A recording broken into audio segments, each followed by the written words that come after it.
Congress working committee AP హోదాకు ప్రాధాన్యం మరింత పెంచింది. 2019లో కాంగ్రెస్ నేతృత్వంలోనే కేంద్ర ప్రభుత్వం ఏర్పాటైతే విభజనతో నష్టపోయిన ఏపీకి హోదా ప్రకటిస్తామంటూ తీర్మానం చేసింది. ఇతర రాష్ట్రాల పీసీసీ చీఫ్లు హోదాను తమకు వర్తింపచేయాలన్న డిమాండ్లను నిర్ద్వందంగా తోసిపుచ్చింది.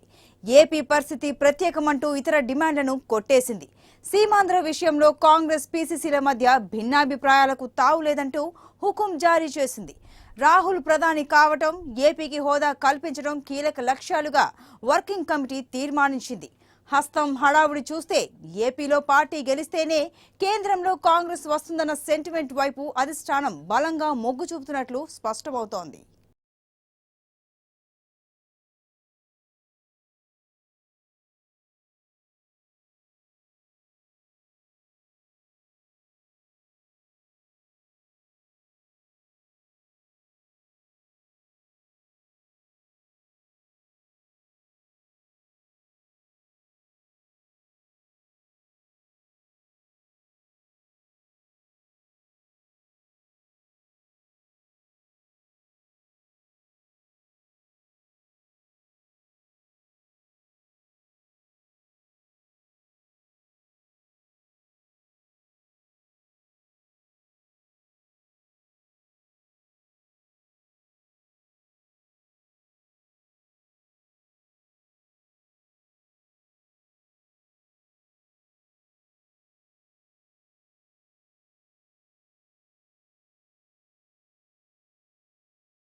ఒక దశలో ఒడిశా, బీహార్లు కూడా చాలా వెనుకబడి ఉన్నాయని, వాటికి కూడా ఏపీ తరహాలోనే ప్రత్యేక హోదా కోసం కాంగ్రెస్ పోరాడాలంటూ ఒడిశా పీసీసీ చీఫ్ నిరంజన్ పట్నాయక్ లేవనెత్తిన డిమాండ్ను సోనియా తీవ్రంగా వ్యతిరేకించినట్లు టాక్. ప్రస్తుత అధ్యక్షుడు రాహుల్ గాంధీ సైతం పట్నాయక్ను తీవ్రంగా అడ్డుకున్నారు. ఆంధ్రప్రదేశ్ విభజన తర్వాత నవ్యాంధ్ర ఆర్థికంగా ఎంతో నష్టపోయిందని, దానికి అన్యాయం జరిగిన విషయాన్ని వర్కింగ్ కమిటీ దృష్టికి తెచ్చానని తేల్చి చెప్పారు. అన్నీ ఆలోచించాకే ఏపీకి ప్రత్యేక హోదా కల్పిస్తున్నామని హామీ ఇచ్చామని, దానిని ఇతర రాష్ట్రాలతో పోల్చేందుకు వీల్లేదంటూ సోనియా స్పష్టం చేశారు.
2009లోనూ యూపీఏ 2 ప్రభుత్వం కొనసాగడానికి కూడా మరోసారి ఏపీనే దిక్కయింది.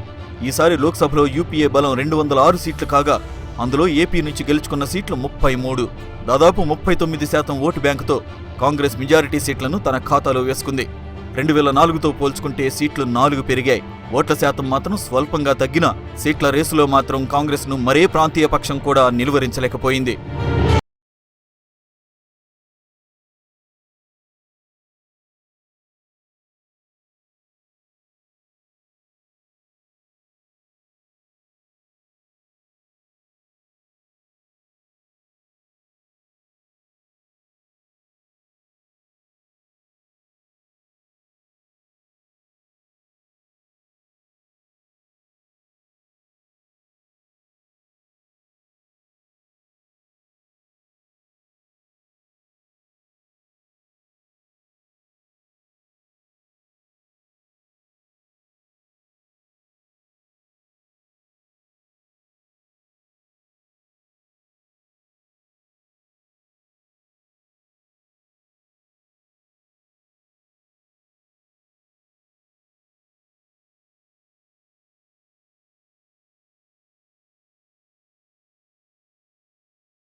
ఇప్పుడు ఎలాగైనా రాహుల్ నేతృత్వంలో మళ్లీ యూపీఏ 3 ప్రభుత్వాన్ని ఏర్పాటు చేయాలనుకుంటున్న కాంగ్రెస్ తన ఫోకస్ మొత్తాన్ని దక్షిణాదిపై కేంద్రీకరించినట్లు వర్కింగ్ కమిటీ తీర్మానాలతో స్పష్టమవుతోంది.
రాహుల్ గుంటూరు పర్యటన ద్వారా ఏపీకి కాంగ్రెస్ ఇస్తున్న ప్రాధాన్యాన్ని స్పష్టం చేశారు. 2019 में जब कांग्रेस पार्टी और हम सब की सरकार आएगी, हमारा पहला काम आपको स्पेशल स्टेटस देने का होगा और हम सब मिलकर पार्लियामेंट में आपके लिए इसके लिए लड़ेंगे. एक साथ खड़े होंगे हम, क्योंकि ये आपका अधिकार है, ये आपका हक है. प्रत्येक का होड़ा आंध्र हक्कु, प्रत्येक का होड़ा आंध्र हक्कु, प्रत्येक का होड़ा आंध्र हक्कु.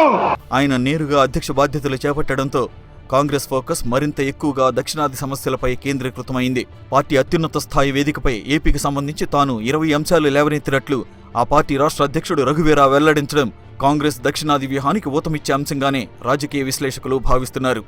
ఇది భారతదేశం మొత్తానికి ఇది ప్రభుత్వంగా వాళ్ళు అందించడం లేదు. రాహుల్ గాంధీ గారికి వారికి ఆథరైజేషన్ ఇస్తూ ఏకగ్రీవంగా తీర్మానం కూడా చేయడం జరిగింది. మాజీ కాంగ్రెస్ పార్టీ అధ్యక్షురాలు సోనియా గాంధీ గారు, అలానే రాహుల్ గాంధీ గారు కాంగ్రెస్ పార్టీ అధ్యక్షులు విస్పష్టంగా ఈరోజు చెప్పినారు, ఆంధ్రప్రదేశ్ ప్రత్యేక హోదా విషయంలో మిగిలిన విభజన అంశాలు, ఆనాడు మన్మోహన్ సింగ్ గారి హామీల విషయంలో భారతీయ జనతా పార్టీ ఎన్డీఏ మోసం చేసినారు, ద్రోహం చేసినారు. ఇది క్షంతవ్యం.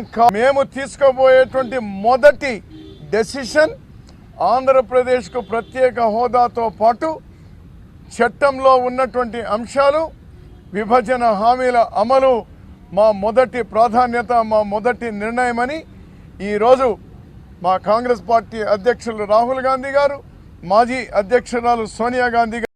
బుమెన్ చాందీ ఏపీ ఇన్ఛార్జిగా వచ్చాక ఆయన మార్గదర్శకత్వంలో కాంగ్రెస్ కార్యకలాపాలు రెట్టింపయ్యాయి. మరోవైపు ఏపీ పీసీసీ ముఖ్య నాయకులంతా జిల్లాల పర్యటనలకు ప్లాన్ చేస్తున్నారు. రాహుల్ ప్రధాని అయితే రాష్ట్రానికి ప్రత్యేక హోదా వస్తుందన్న సింగిల్ పాయింట్ ఎజెండాతో కాంగ్రెస్